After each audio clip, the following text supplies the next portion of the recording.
The stars look different today. Captain Han-Sol Kim stood before the massive viewing window of Luna Base, watching the endless black space that surrounded Earth's moon. For 15 years he had commanded this monitoring station, and nothing unusual had ever happened. Today felt different. The alarm sounded sharp and loud through the base corridors. Red lights flashed on every wall. Han-Sol ran to the control room where his team worked at their stations with worried faces. "Captain, you need to see this," said Bo-Ra Lee, the communications officer. Her fingers moved quickly across her keyboard. "We're picking up signals near Jupiter. Big ones." Han-Sol looked at the main screen. 12 large objects appeared on the radar, each one bigger than any spacecraft Earth had ever built. They were moving toward the inner solar system at incredible speed. "How long until they reach Earth?" Han-Sol asked. "At their current speed, maybe 3 days," Bo-Ra replied. Her voice shook a little. The objects stopped moving when they reached Jupiter's orbit.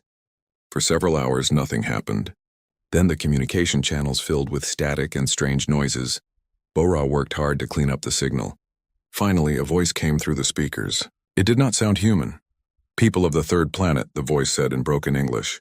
"This is Admiral Vextar of the Saurian Empire. We speak for the Galactic Confederation. Your world will now belong to us." Han-Sol felt his blood turn cold. He had always wondered if aliens existed. Now he knew, and they were not friendly. "We demand you surrender now," the alien voice continued. "We know about your simple technology. You cannot fight us. Give up, and some of you may live." Bo-Ra looked at Han-Sol with fear in her eyes. "Captain, what do we do?" Han-Sol thought quickly. Earth's governments had always talked about what to do if aliens came. There were secret plans, but he had never seen them. Right now he needed to buy time. "Open a channel," he ordered. "This is Captain Han-Sol Kim of Earth Defense Force," he said into the microphone. "We received your message. We need time to discuss your demands with our leaders." The alien laughed. It was a harsh, ugly sound. "You have 72 of your hours," Admiral Vextar said. "Then we come to your planet. Resist and we will destroy your cities. Surrender, and you will work for us on other worlds. Choose wisely, humans." The channel went dead. Han-Sol immediately contacted Earth Command. Within minutes, every government leader on the planet knew about the alien threat. Emergency meetings started in every capital city. Meanwhile, Bo-Ra worked to intercept more alien communications. What she found made her stomach sick. "Captain," she said quietly, "I've been listening to their private channels. They're talking about strip mining our planet. They want to take all our metals and resources. The survivors will be sent to work camps on different worlds." Han-Sol clenched his fists. These aliens thought humans were weak and stupid. They planned to steal everything and make slaves of anyone left alive. "What else are they saying?" he asked. "They're laughing at us," Bo-Ra said with anger in her voice.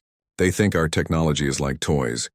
They say conquering Earth will be easier than their last 10 victories." Through the viewing window, Han-Sol could see Earth in the distance. The blue and white planet looked so peaceful. Soon, alien warships would surround it. The alien fleet began moving again. 12 massive ships, each one shaped like a long triangle, headed toward Earth. Their hulls were dark metal that seemed to absorb light. Weapons covered every surface. Earth's governments worked frantically. President Mi Young-yoon called for emergency meetings with military leaders around the world. Every news channel showed the approaching alien fleet. People started to panic in the streets.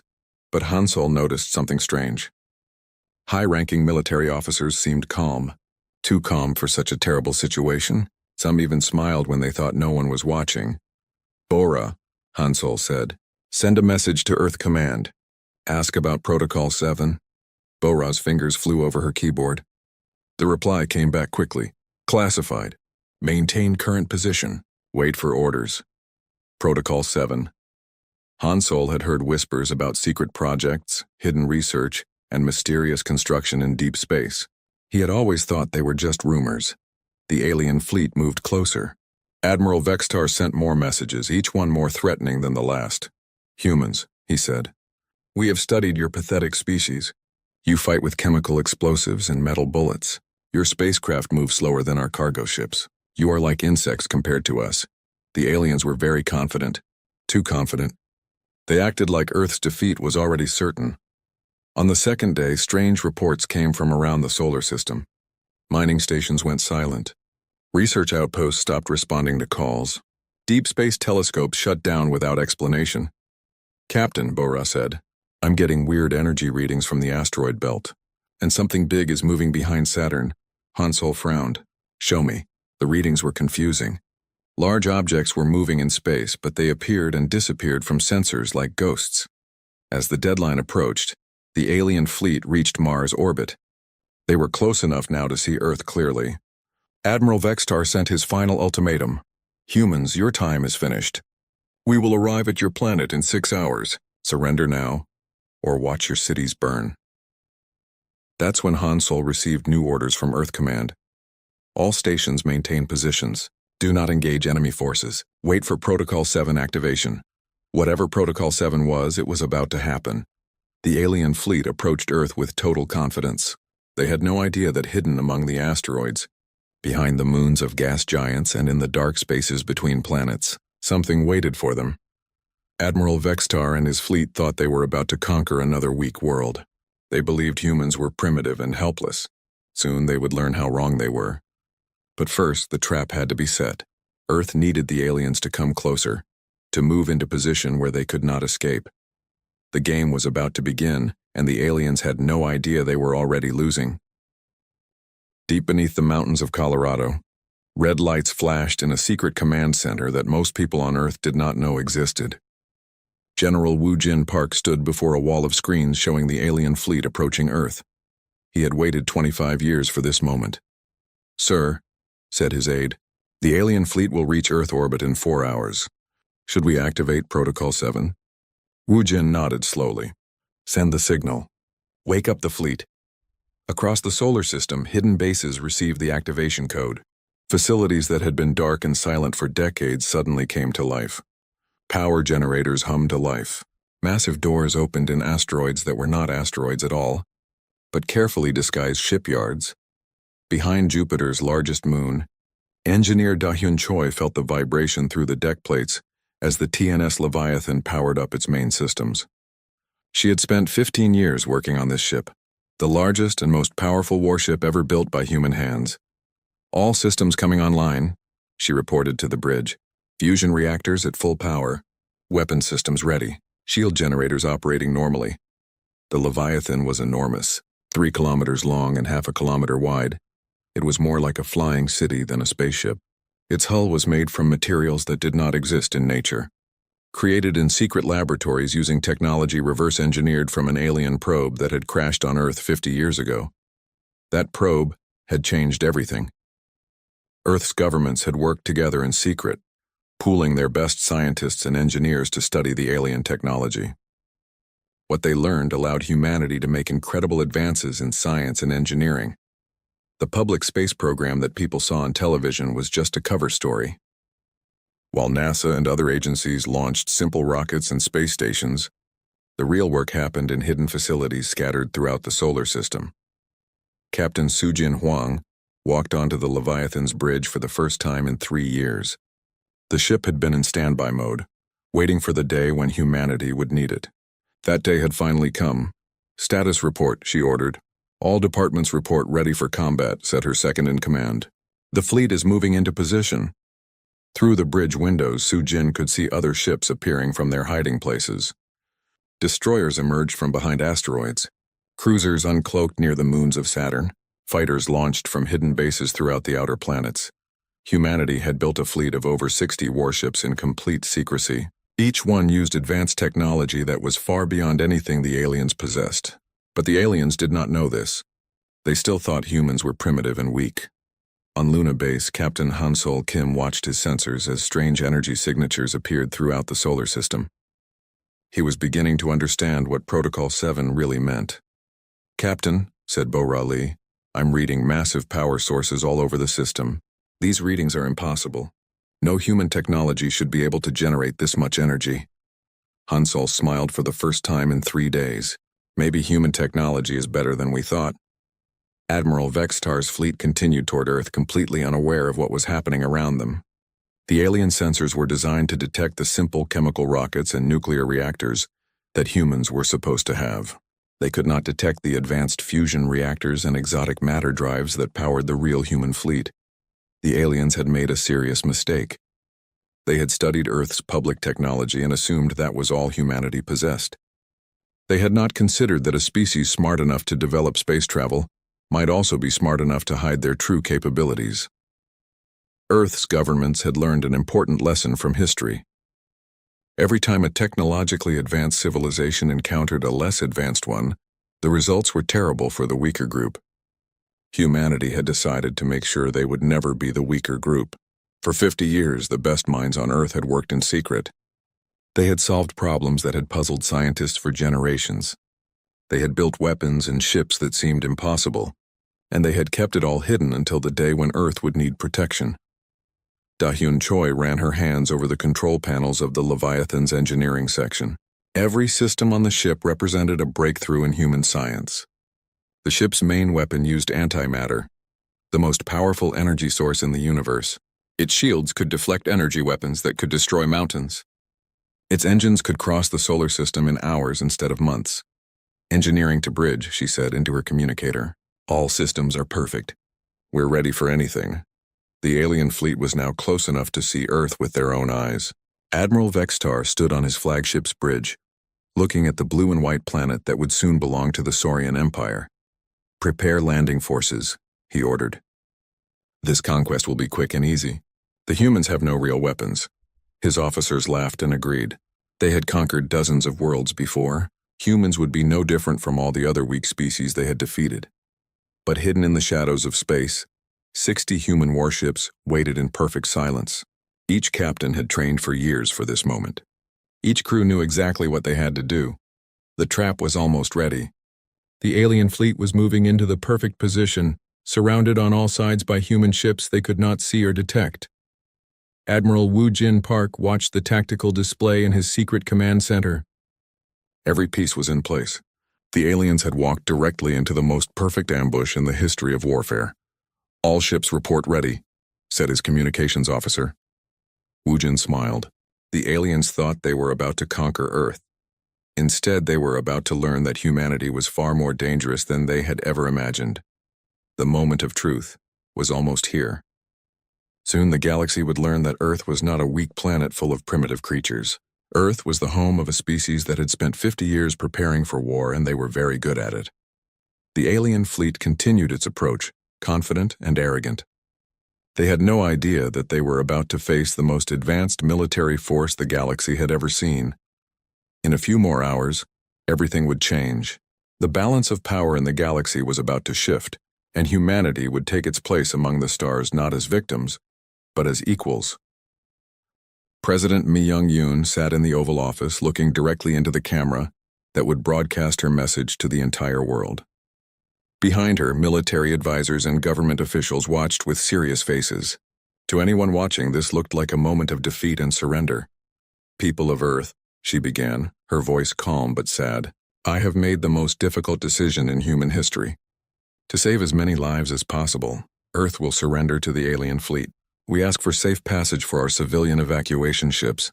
Around the world, people watched in shock and despair. Many cried. Some protested in the streets. But in secret military facilities, officers smiled. President Yoon was playing her part perfectly. Admiral Vextar received the surrender message on his flagship and laughed with satisfaction. "Exactly as expected," he told his officers. "These humans are even weaker than our intelligence suggested. They give up without firing a single shot." The alien fleet moved into Earth's orbital space with complete confidence. They spread out to cover all the major cities and military installations. Each ship took position exactly where the human tacticians had hoped they would. On the secret command ship hidden behind Earth's moon, Tactical Officer Seung-ho Nam watched as the alien vessels positioned themselves perfectly in his trap. Every alien ship was now surrounded by hidden human warships, but the aliens still could not detect them.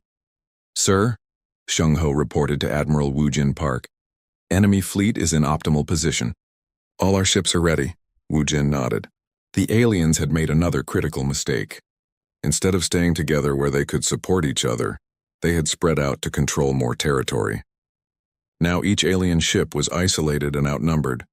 Lieutenant Hee-jin Kang worked frantically at her intelligence station, maintaining the electronic deception that kept the human fleet hidden. Her computers sent false signals to the alien sensors, making human warships appear to be cargo vessels and civilian transports. Alien sensors are reading our destroyers as mining ships, she reported. They think our cruisers are passenger vessels. The deception is holding perfectly. The aliens had advanced technology, but they had grown lazy and arrogant over thousands of years of easy conquests. They relied too much on their sensors and not enough on careful observation. Human intelligence officers had studied alien technology for 50 years and knew exactly how to fool it. As the civilian evacuation began, dozens of ships launched from Earth and headed toward the outer planets. To alien sensors, these looked like frightened refugees fleeing the conquest. In reality, they were the last human warships moving into position. Admiral Vextar watched the evacuation ships with amusement. "Look how they run," he said to his bridge crew. "Like scared animals. This species will make excellent workers in our mines."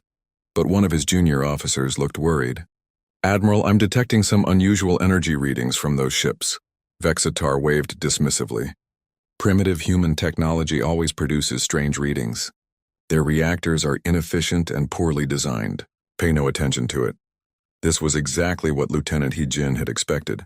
Her false energy signatures made human fusion reactors look like malfunctioning chemical engines. The aliens dismissed what they saw because it matched their prejudices about human technology. Captain Sujin Huang guided the massive Leviathan closer to Earth, hidden behind a holographic projection that made it appear to be a large asteroid.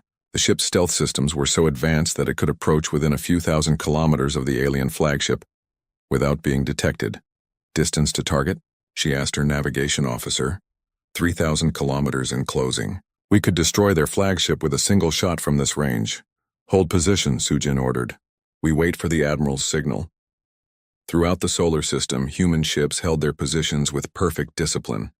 Fighter squadrons hid behind asteroids. Destroyers lurked in the shadows of moons. Cruisers maintained silent running mode while staying within weapons range of their targets. The aliens continued to believe they were in complete control. They sent shuttles down to Earth's major cities, planning to set up administrative centers for their new conquest. Their soldiers prepared to begin the process of cataloging human resources and selecting the most useful slaves. Admiral Vextar called another meeting with his ship commanders. "The conquest proceeds perfectly," he announced over the communication channel. "Resistance was even lighter than predicted. We will complete the occupation within one standard cycle."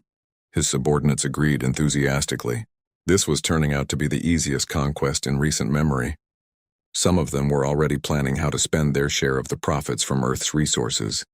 But engineer Da-Hyun Choi, monitoring alien communications from the Leviathan, heard something that made her blood run cold. The aliens were discussing their plans for humanity in detail, and those plans were worse than anyone had imagined. "They're not just planning to use us as workers," she reported to Captain Huang. "They want to use humans for medical experiments. They think our biology might be useful for developing new weapons." This changed everything. The aliens were not just conquerors, they were monsters who saw humans as laboratory animals. Any thoughts of mercy or negotiation vanished from the minds of the human commanders. Admiral Wu Jin received Da-Hyun's report and felt his anger grow cold and deadly.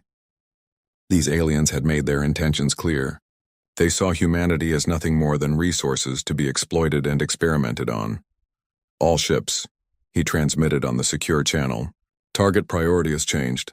No prisoners, no mercy. These aliens have shown us what they really are." The final pieces of the trap fell into place. Human ships had surrounded the alien fleet completely. Every enemy vessel was targeted by multiple human warships. Escape routes were blocked by hidden minefields and patrol squadrons. President Yoon's surrender had been a perfect deception. While the aliens celebrated their easy victory, humanity had prepared the most devastating surprise attack in the history of warfare. Seong-ho Nam looked at his tactical display with satisfaction. 12 alien ships, thinking they were masters of the solar system, had no idea they were actually prisoners in the largest trap ever constructed. "Admiral," he reported, "all ships confirm ready. The alien fleet is completely surrounded. No escape is possible." Wu Jin looked at the chronometer on his command screen. In 60 seconds, the deception would end and the real war would begin. The aliens had demanded Earth's surrender. Instead, they were about to face humanity's wrath. The moment had arrived to show these arrogant invaders what happened when they threatened Earth. The galaxy was about to learn that humanity was not a species to be Conquered and enslaved, the trap was perfect. The aliens were in position, and humanity was ready to spring the most devastating surprise in galactic history. Admiral Woojin Park's voice cut through the silence of space with a single word: execute. Across the solar system, 60 human warships dropped their concealment fields simultaneously. In the space of 3 seconds, the alien fleet went from feeling secure and victorious to being completely surrounded by an enemy they had not known existed. The TNS Leviathan uncloaked directly above Admiral Vextar's flagship, its massive 3-kilometer hull blocking out the stars. The alien bridge crew stared in shock at the enormous ship that had appeared from nowhere. "What is that thing?" Vextar whispered, his reptilian face pale with fear. On the Leviathan's bridge, Captain Su-Jin Huang opened a communication channel to the alien fleet. Her voice was calm and professional, but her eyes burned with cold anger. "Admiral Vextar," she said, "this is Captain Su-Jin Huang of the Terran Defense Force. You are completely surrounded. Power down your weapons and prepare to be boarded or face the consequences." Vextar's shock quickly turned to rage. "Impossible. Your species doesn't have this technology. Our intelligence reports showed you barely have chemical rockets." Su-Jin smiled without warmth. "Your intelligence was wrong. We've been watching you for 50 years, learning from your mistakes, preparing for this day. You thought we were primitive. You were wrong." Throughout the alien fleet, panic spread as commanders realized the true scope of their situation. Every alien ship found itself facing multiple human vessels, each one larger and more advanced than anything in their fleet. Flight Commander Ji-Ho Park led the first wave of human fighters as they swept around the alien ships. The small, fast fighters moved with incredible speed and agility, dancing around the slower alien vessels like deadly birds. "Alpha Squadron to all fighters," Ji-Ho transmitted. "Show them what human engineering can do." The human fighters performed maneuvers that should have been impossible. They accelerated faster than the alien sensors could track, turned sharper than the laws of physics should have allowed, and fired weapons with pinpoint accuracy from distances that made the aliens dizzy. "How are they moving like that?" an alien pilot screamed over the communication channel before his ship was disabled by a precisely aimed shot that took out his engines without killing the crew. Engineer Da-Hyun Choi monitored the Leviathan's systems as the massive ship prepared for combat. Every reactor was running at perfect efficiency.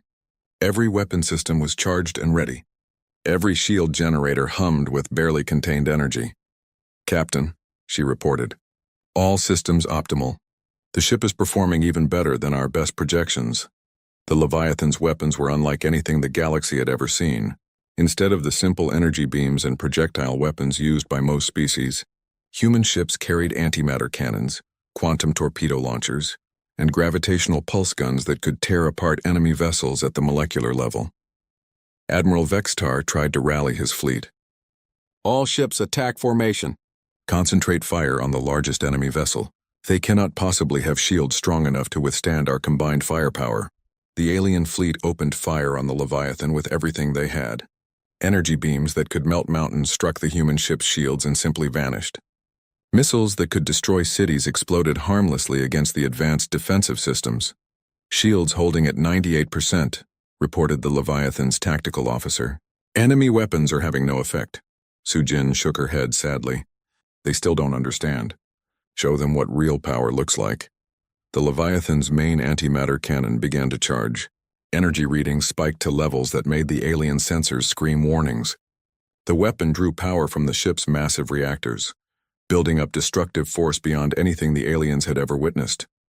"Captain," said the weapons officer, "target locked. Ready to fire." "Fire a warning shot," Su-Jin ordered. "Let them see what we're capable of." The antimatter cannon fired a single shot at a small asteroid floating nearby. The beam struck the rock and completely vaporized it in a flash of pure energy. Not destroyed, not broken apart, completely converted to energy and scattered across space. The alien fleet fell silent. Their most powerful weapons could crack that asteroid apart. The human ship had made it simply cease to exist. Vextar stared at the empty space where the asteroid had been. "That's not possible," he whispered. "No species has mastered antimatter weapons. The technology is too dangerous." "Too dangerous for you," Su-Jin replied. "Humans have a different relationship with dangerous technology. We master it instead of fearing it. The alien admiral tried desperately to understand what was happening. His species had ruled part of the galaxy for 10,000 years. They had conquered hundreds of worlds. They had technology that seemed like magic to most species.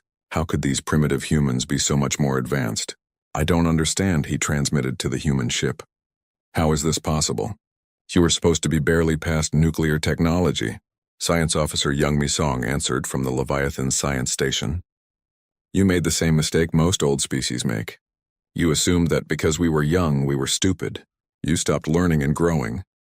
We never did, it was true.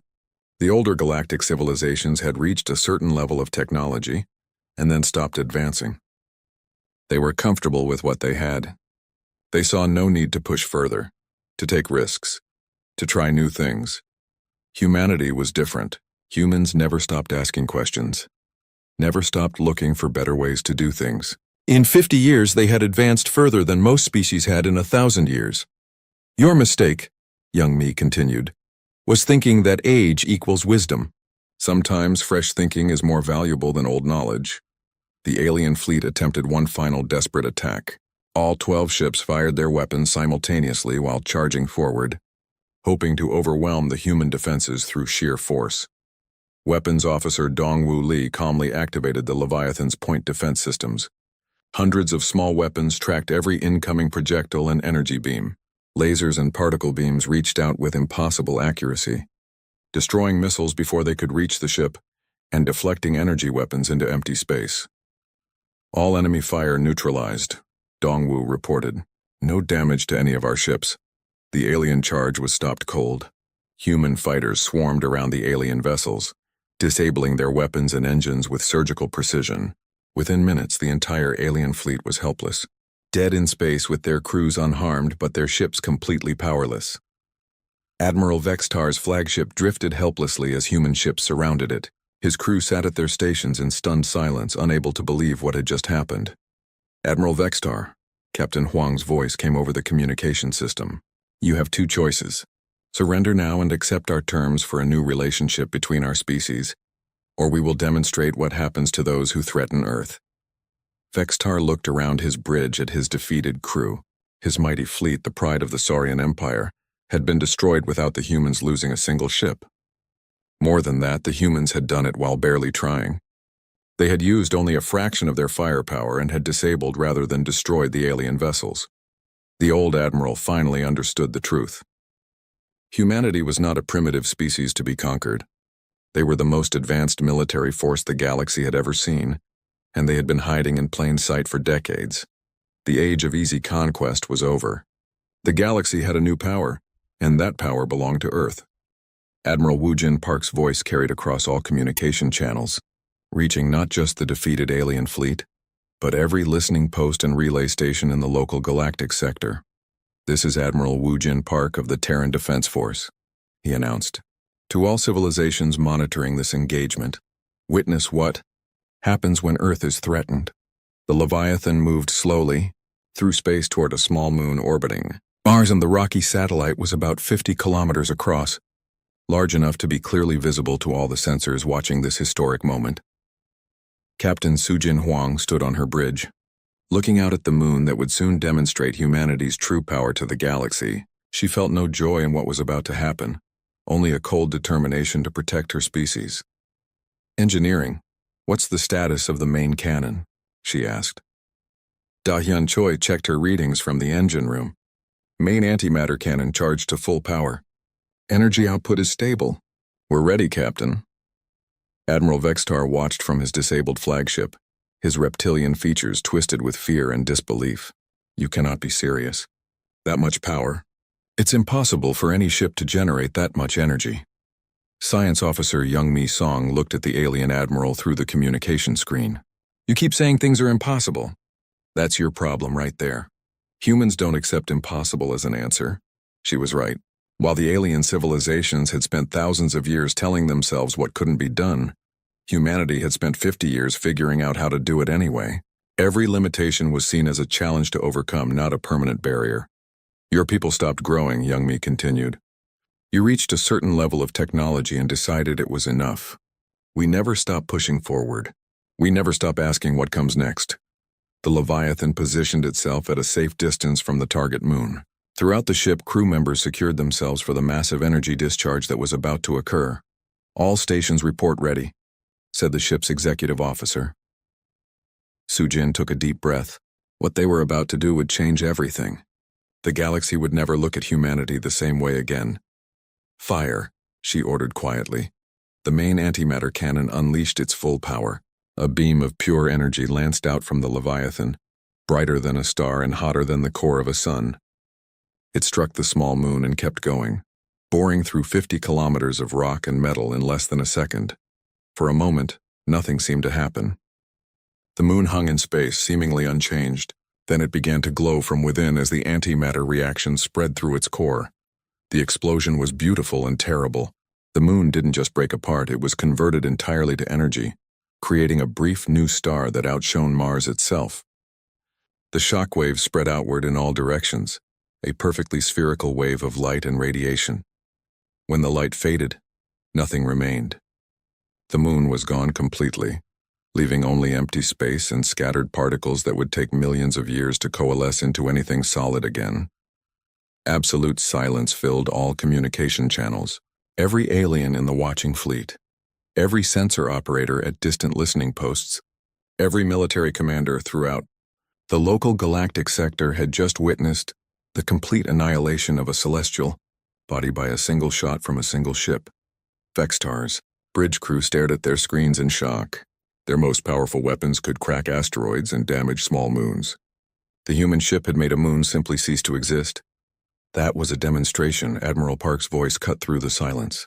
Earth possesses 47 ships capable of this level of firepower. We have enough antimatter to sterilize every planet in this galactic sector, but we don't want to do that. His words carried across subspace communication networks to every corner of the local galaxy. Military commanders who had been planning their own invasions of Earth suddenly found themselves reconsidering their strategies. "We want peace," Park continued, "but we will accept nothing less than respect and equality. The age of stronger species conquering weaker ones is over. Earth will see to that." Vextar finally found his voice. "How many ships like that monster do you have?" "Enough," Sujin answered simply. "More than enough to defend ourselves and our allies." But Weapons Officer Dongwu Li decided to be more specific. "The Leviathan is our largest ship, but not our only one. We have 12 Behemoth-Class vessels, 35 Dreadnought-class cruisers, and over 300 smaller warships. Every single one uses technology beyond your current understanding. The numbers hit the alien commanders like physical blows. Earth didn't just have one superweapon disguised as a ship. They had an entire fleet of them." Flight Commander Jiho Park's fighter squadrons performed another demonstration, this time showing off their defensive capabilities.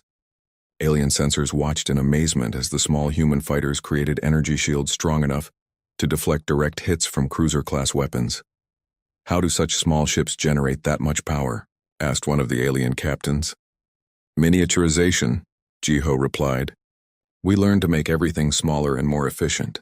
Your ships are large because your technology is wasteful. Our ships are smaller because our technology is better." It was another painful truth. Alien ships were massive because they needed huge reactors and weapon systems to generate respectable power. Human ships accomplished the same results with equipment a fraction of the size. Young Mai Song began broadcasting a detailed explanation of human technological philosophy to the alien fleet and anyone else listening. "Most species develop technology to solve immediate problems," she said. "They create something that works and then stop improving it. Humans are different. We improve everything constantly, even when it already works well." She brought up holographic displays showing the progression of human technology.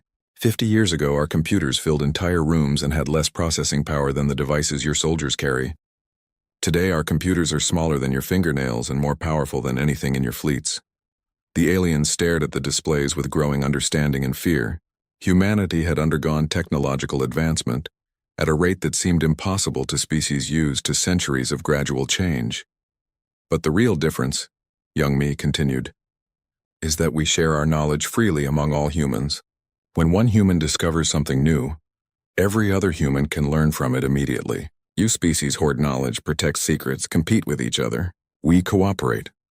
This was perhaps the most shocking revelation of all. The galactic civilizations were used to different groups within the same species, fighting over technology and resources. Humanity had achieved something unprecedented: true global cooperation in the face of external threats. Admiral Vexitar made one final attempt to understand his defeat. "Even with all this technology, how did you hide it from us?"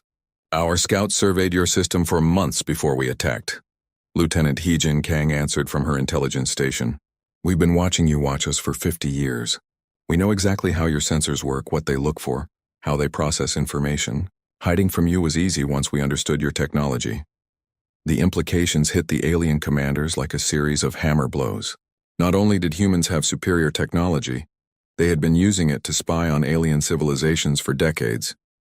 Earth knew the weaknesses and capabilities of every major galactic power. "How many other species have you been watching?" Vexitar asked with growing dread. "All of them," Hyojin replied simply. "Every major civilization, every military force, every potential threat to Earth. We've been preparing for this day since the moment we found your crashed probe 50 years ago." The final piece of the puzzle fell into place. Earth hadn't developed their advanced technology in isolation. They had reverse-engineered alien technology and then improved it far beyond what the original creators had thought possible. "You took our technology and made it better than we ever could," Vexitar said with something approaching admiration. "That's what humans do," Admiral Park replied. "We take the best ideas from anywhere and make them better." "Now, Admiral Vexitar, it's time to make a choice. Will your empire accept Earth as an equal, or do we need to have this conversation with your replacements?"